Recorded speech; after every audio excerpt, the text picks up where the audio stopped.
Hello dear student, आइए आज हम लोग एक नया क्वेश्चन सॉल्व करते हैं। लास्ट वीडियो में हमने 5th नंबर तक क्वेश्चन सॉल्व किया था। आपका जो बुक है उसमें पेज नंबर था 53 में, 53 नहीं, पेज नंबर 68 पे, और 5th नंबर तक का क्वेश्चन हम लोगों ने सॉल्व किया था। 6 number question as it is है, जिसमें 3 कंपाउंड आपके पास दे रखा है, कैल्शियम कार्बोनेट, सल्फ्यूरिक एसिड और सोडियम नाइट्रेट, जिसमें से हर एक एलिमेंट्स का आपको ऑक्सीजन की प्रतिशतता बताना है, यानी ऑक्सीजन कितने कितने प्रतिशत है। तो जो पहले फार्मूला लगाया था सेम फार्मूला इसमें लगाना है, तो इसीलिए मैंने इसको छोड़ दिया कि ये काम आप लोग करिएगा, ठीक है। अगर जिसको ना समझ में वो क्वेश्चन फिर से मेरे से पूछ लीजिएगा, लेकिन आएगा। अगर आपने वीडियो को ढंग से देखा होगा तो समझ में आएगा। क्वेश्चन नंबर 7 मैंने यहाँ पे लिया है और काफ़ी इंटरेस्टिंग है। आइए समझने की कोशिश करते और जानने की कोशिश करते हैं। मैंने क्वेश्चन को लिख दिया क्योंकि रीड करेंगे आप समझ नहीं पाएंगे, तो मैंने यहाँ पे लिख दिया। एक अकार्बनिक यौगिक की प्रतिशत रचना, कैल्शियम का जो परसेंटेज है 40%, कार्बन का जो प्रतिशत है वो 12% एंड ऑक्सीजन का जो प्रतिशत है वो 48% है, ठीक है। यानी कैल्शियम दे रखा है, कार्बन दे रखा है और ऑक्सीजन का परसेंटेज।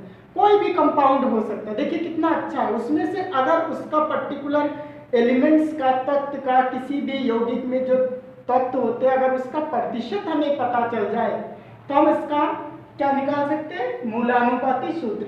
और अगर उसका पूरा पूरा मास दे रखा होता है उस यौगिक का, तो हम इससे अणु सूत्र भी निकाल सकते हैं। तो है बहुत ही इंटरेस्टिंग है, और केमिस्ट्री आप पढ़े तो डेफिनेटली ये चीज आपको जाननी चाहिए कि अगर कुछ एलिमेंट्स दे दिया ए बी सी करके और इसका परसेंटेज दे दिया गया और पूछा गया इसका मूलानुपाती सूत्र निकालिए, तो निकालना पड़ेगा और बहुत इजी वे से निकल जाएगा, ठीक है। कुछ पॉइंट्स है जिसको ध्यान में रखना पड़ता है, शायद आप लोगों ने पढ़ा भी होगा, और मैं जब वीडियो को जब मैं प्रॉब्लम को सॉल्व करूंगा तो मैं उसको बताता हुआ भी चलूंगा, ठीक है। एक चीज मूलानुपाती सूत्र आया था। यह मूलानुपाती सूत्र क्या होता है, ये simple ratio of atoms, simple ratio of atoms in a compound, किसी भी मॉलिक्यूल्स में जो सिंपल रेशियो होता है वो होता है। जैसे हमने लिखा C6H12O6, इसमें इसका रेशियो क्या है देखिए, तो यहाँ पे कार्बन का 6 रेशियो, हाइड्रोजन का 12 और इसका 6, यानी 6:12:6, यानी 6%, 12%, 6 का प्रतिशत है कार्बन, हाइड्रोजन और ऑक्सीजन का। तो अगर इसको सिंपल फॉर्म में करेंगे 6 1 जा 6, 6 2 जा 12, 6 1 जा 6, ठीक है। ये आ गया रेशियो, सिंपल रेशियो। इसका मतलब 1 कार्बन, 2 हाइड्रोजन और 1 ऑक्सीजन, ये हो गया इसका मूलानुपाती सूत्र इसका, ठीक है। यही चीज आपको फाइंड करना है अभी इस 2 क्वेश्चन में, ठीक। तो आइए समझने की कोशिश करते हैं और जानने की कोशिश करते हैं कि कैसे होगा, ठीक है। तो क्वेश्चन नंबर पहला, एक अकार्बनिक यौगिक दिया है जिसमें इसकी प्रतिशत संरचना, जिसमें कैल्शियम है, कार्बन और ऑक्सीजन है, जिसका सबका प्रतिशत दे रखा है, तो इसका मूलानुपाती सूत्र बताना है। एक चीज दे रखा हमें जानकारी के लिए कि इससे हम हेल्प ले सकते हैं। कार्बन का कैल्शियम का जो एटॉमिक मास है वो 40 दे रखा है, परमाणु भार 40, कार्बन का 12 दे रखा है और ऑक्सीजन का 16 दे रखा है। ये होता है, आप भूल ना जाए, इसीलिए ये चीज दे रखा है, ठीक है। तो इससे हमें आसान हो जाएगा, इसकी कहाँ जरूरत पड़ती है ये बात समझेंगे। तो इसके लिए हम टेबल एक तैयार करेंगे। टेबल तैयार करेंगे, जो तत्व दिया उसको सबसे पहले लिखेंगे। एक पहला जो टेबल हम तैयार करते पहले वाले क्वेश्चन के लिए लिखते हैं, ये सोल्यूशन 7 के लिए हम लिख रहे हैं, ठीक है। तो इसके लिए सबसे पहले जो टेबल बनाते हैं वो तत्व लिखते हैं, कौन कौन सा तत्व दे रखा है, ठीक है। तत्व का प्रतिशत क्या दे रखा है। दूसरे टेबल में हम क्या लिखते हैं, प्रतिशत लिखते हैं। तीसरे में हम लिखते हैं परमाणु भार, परमाणु भार लिखते हैं। और चौथे में हम लिखते हैं प्रतिशत बटे परमाणु भार, परमाणु भार, ठीक है। ये चीज लिखते हैं, प्रतिशत बटे परमाणु भार। तो प्रतिशत को देखिए मैंने इस तरीके से सिंबल बनाया, आप समझ पा रहे हो इस चीज को, ठीक है। जब ये चीज लिख लेते हैं तो परमाणु का सरलतम अनुपात, उसके बाद जो आता है वो आता है परमाणु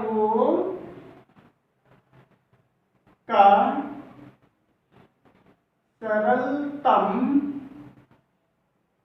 अनुपात। क्या लिखेंगे, सरलतम अनुपात या इसकी संख्या, ये संख्या भी होता है, ठीक है।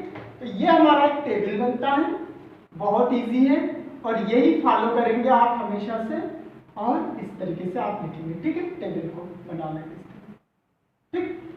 आप बनाएंगे तो बहुत अच्छे से छोटे में भी बन जाएगा, क्योंकि मैं आपको यहाँ बता रहा हूँ, तो आइए इसको समझिए। यही चीज हमेशा होनी चाहिए, याद रखिए कैसे कैसे, बहुत सिंपल तरीके से ये चीज आपका निकल जाएगा, ठीक है। टेबल को बहुत अच्छे से आप बनाइएगा। अब आपको पता है कि इसमें जो हमारे पास तत्व है वो कौन कौन से हैं।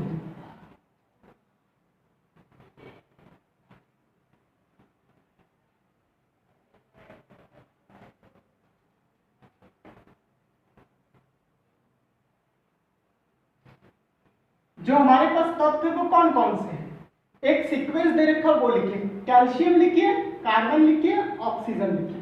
तो कुछ दूरी पे जो तत्व हमारे पास वो कैल्शियम है, और फिर कार्बन है, और फिर ऑक्सीजन है ना, ठीक। कैल्शियम का जो प्रतिशत है वो कितना प्रतिशत दे रखा है, थोड़ा सा लार्ज लिख देता हूं। कैल्शियम का जो परसेंटेज है वो कितना दे रखा है, 40%। तो इस कैल्शियम की सिधाई पे इसके नीचे लिख दीजिए 40%। काफी सिंपल है।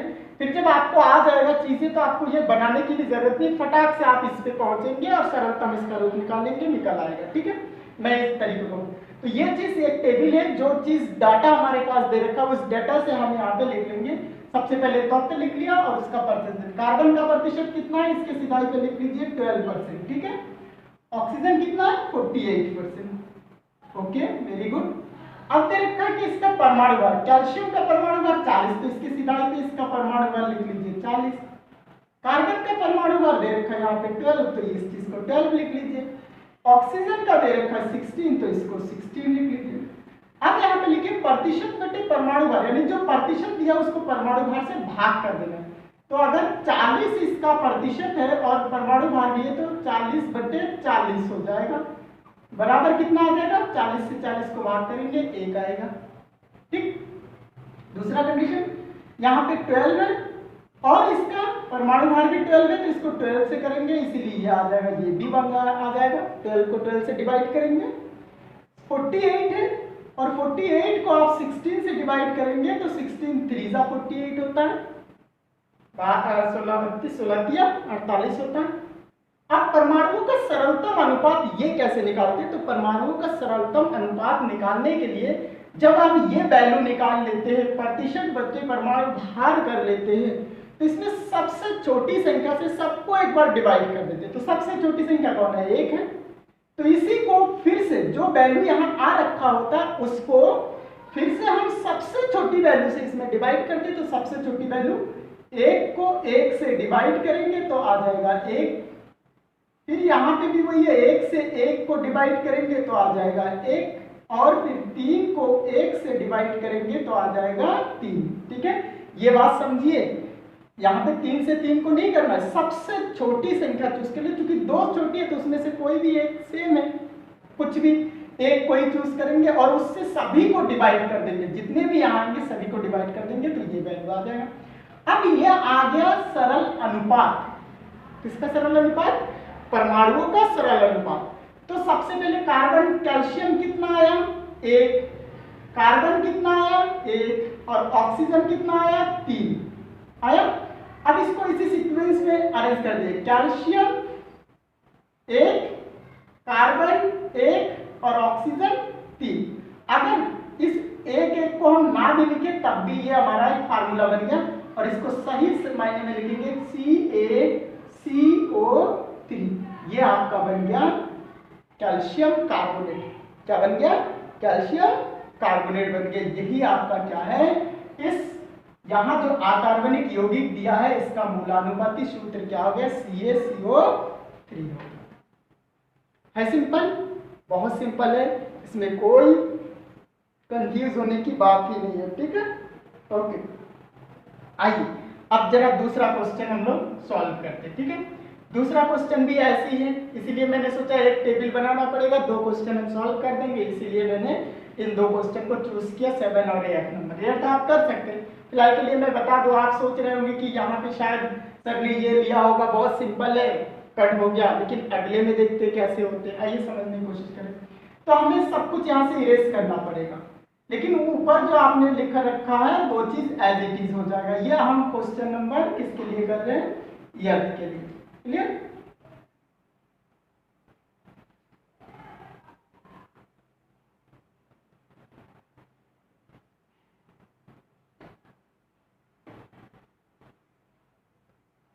ओके, आइए दूसरा क्वेश्चन कह रहे हैं, लोहे व ऑक्सीजन के एक यौगिक में, यानी लोहा और ऑक्सीजन मिलकर के एक यौगिक बनाए, उसमें लोहे का जो प्रतिशत है वो 77.8% तथा ऑक्सीजन का जो परसेंट है 22.2%। इस यौगिक का मूलानुपाती सूत्र होगा, क्या होगा, क्वेश्चन मार्क बनाए, ये आपको फाइंड करना है। आयरन दे रखा 56 और ऑक्सीजन दे रखा 16, ये इसका परमाणु भार दे रखा, ये क्लू आपको मिल जाएगा करने के लिए। लेकिन सबसे पहले हमें तत्व चाहिए, परसेंटेज चाहिए, और फिर आपको परमाणु भार चाहिए, और फिर परसेंटेज को परमाणु भार से डिवाइड कर देंगे, जो भी आएगा उसका सरलतम रूप फिर से निकाल लेंगे, बस इतना ही करना है। ओके, तो ये समझिए यहाँ पे। अब लोहे व ऑक्सीजन की बात करें तो लोहे का जो सिंबल है वो Fe, क्या होता है, Fe, सही से लिख दी थोड़ा सा। आयरन, आयरन का जो सिंबल है वो Fe, और ऑक्सीजन का सिंबल आपने लिख लिया, तत्व लिख लिया ऑक्सीजन। क्लियर? Fe का जो परसेंटेज है वो लिख लीजिए यहाँ पे, कितना है, 77.8% है, और ऑक्सीजन का परसेंटेज कितना है, 22.2% हो गया। परमाणु भार दे रखा है इसका 56, और ऑक्सीजन का कितना दे रखा है, 16 दे रखा। अब क्या करेंगे, अब हमारे पास तरीका होता है, क्या करेंगे हम, प्रतिशत बटे परमाणु भार, प्रतिशत बटे परमाणु भार, प्रतिशत ये है, तो हम लिख लें 77.8 divided by 56 is equal to, जो आएगा भी लिख लेंगे, फिर 22.2 डिवाइडेड बाई 16 भागे, ये हो गया बटे में। अब जरा इसको जब आप डिवाइड करेंगे तो ये वैल्यू आएगा आपका कम से कम 1.389, इससे जब इसको डिवाइड करेंगे तो 1.389 आएगा। ओके, और जब इसको डिवाइड करेंगे तो ये आएगा 1.387, कुछ ऐसे वैल्यू आएगा, 3875 ऐसे वैल्यू आएगा, आगे आता था। ठीक है, डेसिमल के 3 डिजिट तक हमने लिए, अगर 2 डिजिट लेते तो कोई बात नहीं होती, 2 डिजिट पे भी वही वैल्यू आएगा, 1 पे भी।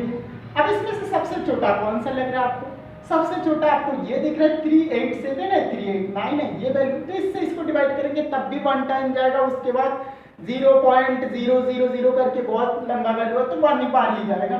तो हम इसको क्या करते थे, 1.389 को डिवाइड कर देते 1.387।